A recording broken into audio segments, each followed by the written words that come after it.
So we are getting ready to head out of the States into the Bahamas, through, and then down into the Caribbean.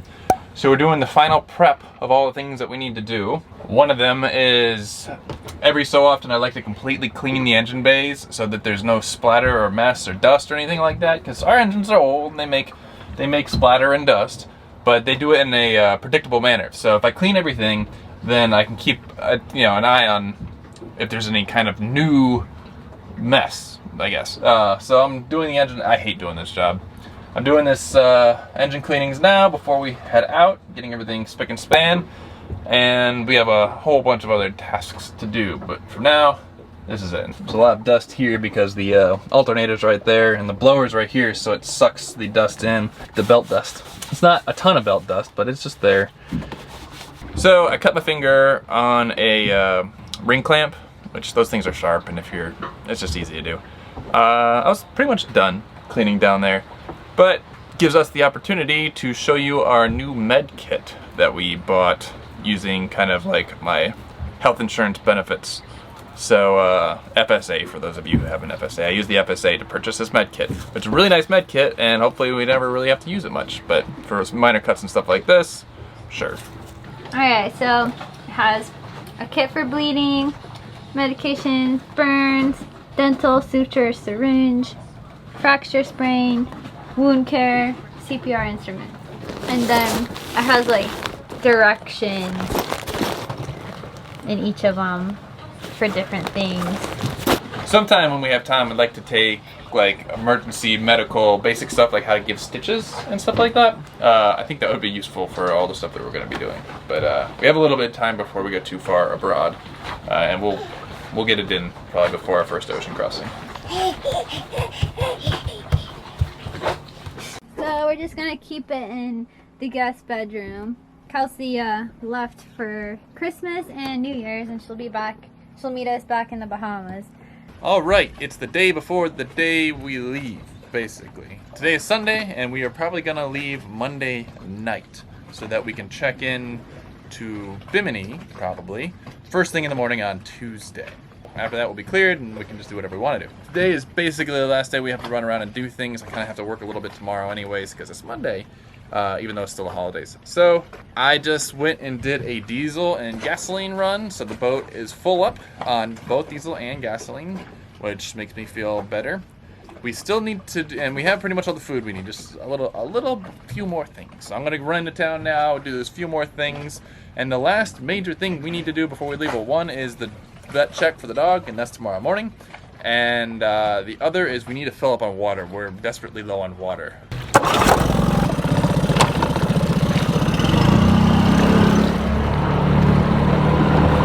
One of our chores before we leave is to get water. Now the way I do this, we do have the water maker, but it takes a long time, and if we have good, fresh, potable water, might as well just fill up from land. So the way I do this is with our water bladder. I might have talked about it before, but I'm gonna show you our water bladder setup. It allows me to move 60 gallons of fresh water without really exerting myself too much. So we carry 200 gallons, so in about 3 trips, tends to fill us up by about 180. So I'll probably do 4 trips a day just to get us fully full before we head to the Bahamas. But I think this way is way better than doing the jerry can method people do. So the only downside to this is you kind of need power in your dinghy. Since we have that electric start, that's what we use, but I'm sure there's other ways of doing it. Just a spare car battery or motorcycle battery, or you might even be able to get an AC powered one that runs from an extension cord from your inverter. Let's get to land and I'll show you its setup.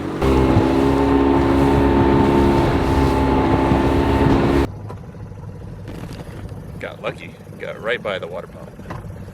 Step 1, straighten out the bladder. Make it sit pretty. Bladder's straightened out, nothing's underneath it. Open the one-way valve. Make sure the other one's closed. And then we'll hook up the hose. We have the bladder. We have this is our old generator lift pump. It's a centrifugal pump. And we have our starter battery. So just kind of hot wire it. It's not the most sophisticated system, but it works. So open this valve that lets the water to the pump, and then just hot wire this on by clamps. So this is gonna take 5 to 10 minutes empty. So I just leave the dinghy, come in, have a drink of water, tea, something. Let's just check, make sure it's flowing. See right here, we got good water flow. So yeah, a lot faster than a water maker, and it doesn't burn any fuel. Well, except going to and from land. So we have both options. Water maker when potable water's not available. This, couple hours worth of work, and we have 200 gallons of water. If there's no fuel dock, and here there's nowhere we can just pull up and fill up the water. So that's how we do it. I'm gonna go have some water to drink. I'm thirsty. When it's empty, pull it off. I don't like to let the pump run too long when it's empty, because the pump is cooled by the water flowing through it. So now we have an empty bladder, and we're all set to go get another load. Should be the last load. So the weather finally changed. It broke, and we'll be leaving well, as soon as we take last showers and check out of the marina. So I am preparing the mooring ball, so it's just easy for us to leave. It's just easier to do that from the dinghy than it is the boat, I think. There's the sunset. And we had our showers and got ice. And now we have to prepare to go. The clouds look a little intimidating out there, but I'll double check the forecast before we leave. I know we're supposed to get wet, but it's not supposed to be windy until tomorrow when the front comes through. Kind of a mess. We have a lot to do. Huh, Kira?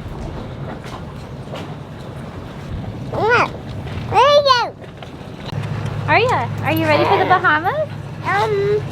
So he made it so we can just slip the line through the mooring ball. Easier. All right, so the sun is just set. We are going to stage just outside of No Name Harbor, and I think I'll probably get about maybe 3 hours worth of sleep, and we're gonna leave at 11 p.m. and we'll try to get there 8 a.m. so we can be at customs first thing at 9 a.m. It's a holiday tomorrow. Well, it's 31st. It's not really a holiday, so maybe we might have to wait on customs. But we'll see. We'll be there, and we'll have crossed the Gulf Stream, so we don't have to worry about that anymore. So we'll just drop these mooring lines, and then we'll move over, and then maybe I'll share with you guys what the weather window looks like, what we chose to cross with, and why we're choosing to go at night. Let's get to the next spot, and we'll talk more. We are underway. It's a little after midnight, and we just left the channel because I didn't want to film in the channel. But looks like we'll be getting to there around 9 o'clock, which was our goal. Got 8 hours ahead of us. A little bit of like swell coming from the starboard forward, but I think it's going to be a pretty easy night. Zero wind to speak of. It's 1.3 knots, which means we actually have a little bit of a following wind, but we're not even going to mess with sails. There's no point. So the winds have been really consistent out of the east-southeast, so it's pretty much the trade wind, blowing all the way up through here. And this is the first front that we've had in like 3 weeks that's coming down from the north. So like I saw in my marina office that like 32 million people are under winter weather watch, you know, in the Northeast. That same winter weather watch is, you know, put the cold wet air pushing down. By the time it gets here, it can actually push against those trade winds and cancel them out. So that's the weather window that we chose to go with, was the canceled out winds from this system that's coming through. Maybe a little bit of rain with it, but I'd rather go with relatively calm seas than be going into 15 knots dead against us. Also, it's not too strong from the north, which then you'd have a northerly wind against the Gulf Stream, which that would create a lot of chop. Actually, that northerly wind is going to be coming through tomorrow, so we had about a 12-hour to 24-hour window to jump across here where it's just dead air. If we look at the forecast, I'll show you. So this is the current situation. This is northerly wind coming down. So if we just progress a little bit, you see by the time it's 10 o'clock tomorrow, the northerly wind from this cold front will be here, and it would be making the Gulf Stream a little choppy. This is part of why we left tonight, we have been having for the past 2 weeks looks very much like this, so maybe a little bit stronger, where the wind was blowing exactly the opposite direction of where we wanted to go. So we've been waiting for 2 weeks, 3 weeks. Well, we've been getting the boat ready, and the weather's been this. So we have a small window here where there's dead air before this front comes down. So this is our current weather situation, a dead air weather situation, and that's what we're crossing from here to here. And once we get across, then we don't care about the north winds so much because we don't have the Gulf Stream to contend with. So then we can use these northerly winds to sail around or across and then to Nassau. So that's what we're going with, and yeah, I think it's pretty comfortable, all things considered, so it's good. No one wants to go out at night into the open ocean and have it be scary and uncomfortable. Time to set in for a nice 8-hour cruise motor, and looking forward to waking up, well, not waking up, just have the sun come up and us be in beautiful tropical waters. And then once we get through check-in and customs, we've never gone to customs here, so it makes me a little bit anxious to go to a new place and not know where anything is and had to figure it all out.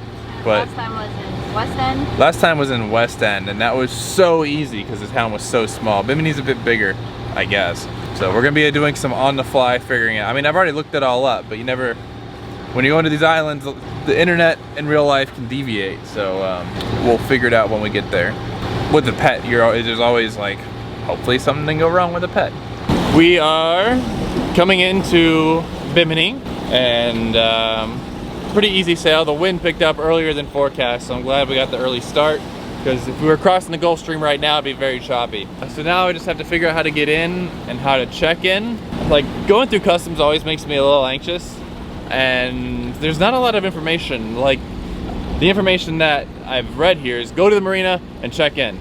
But I don't really want to pay to stay at the marina because we're not staying at the marina. So I don't know if they'll let you just come to the marina temporarily. Maybe they do, maybe they don't. There's no information about it. So all this uncertainty gets me a little like anxious. New entrance that's not well charted, anxious. But we have all day to do it. So I just got to remember that we got here early so we don't have to rush, and we'll figure it out. And if we have to, we'll just ask a bunch of people a bunch of questions. We're in the Bahamas, Kira. What? We're in the Bahamas.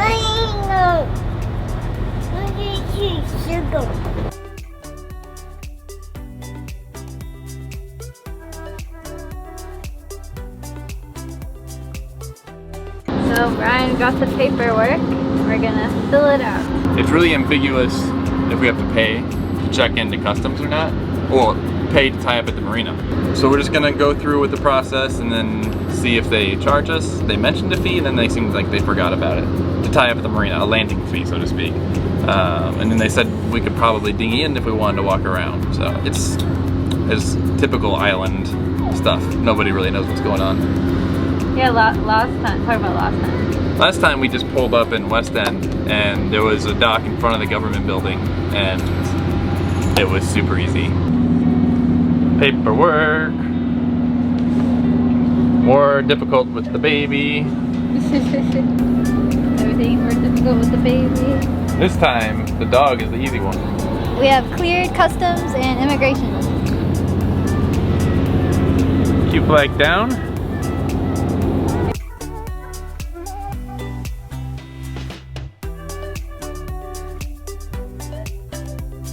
Woohoo! It's a little battered, but I think it's got another season left in it.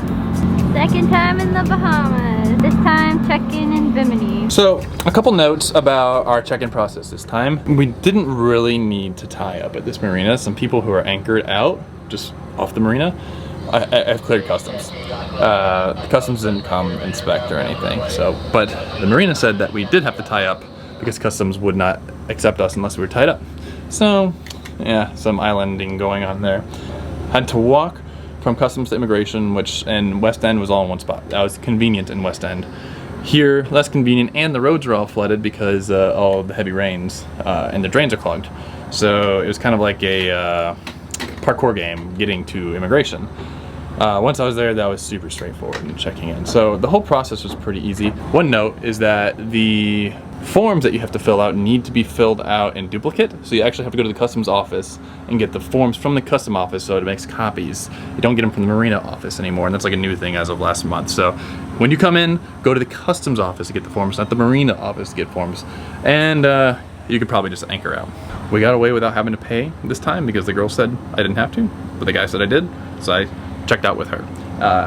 But do need to get off the dock right now. So that's tips and tricks for checking into Bimini as of the end of 2019.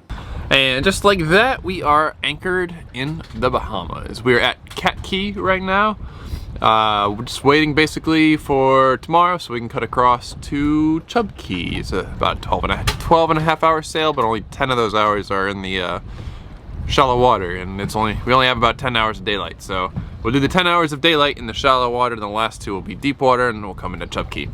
Tomorrow is the first day of 2020, so tonight is New Year's Eve. I don't expect that there's going to be a lot of festivities going on.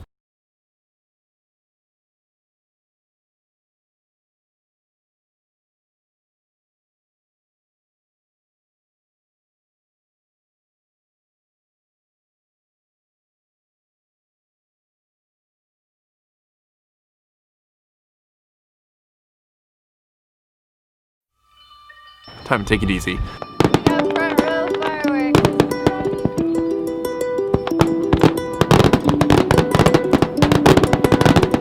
Happy New Year!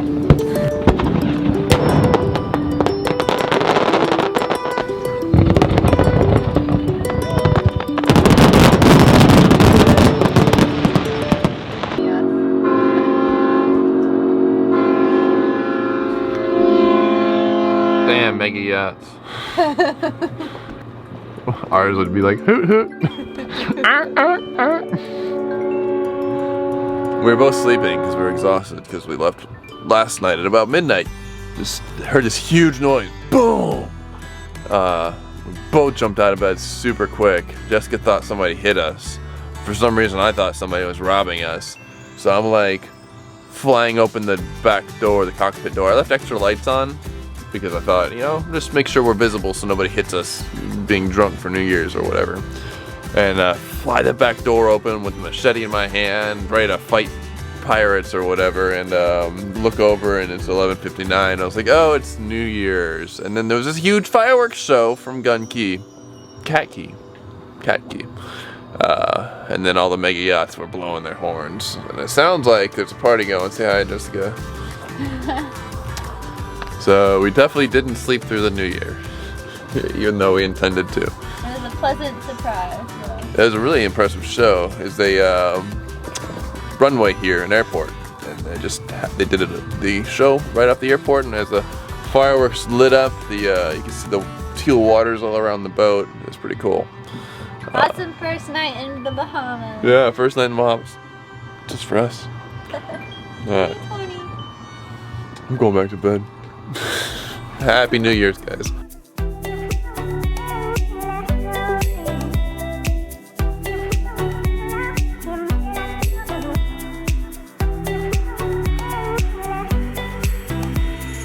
Thanks for watching this video. Hopefully some of the information was helpful, and we'll see you in the next one. Bye.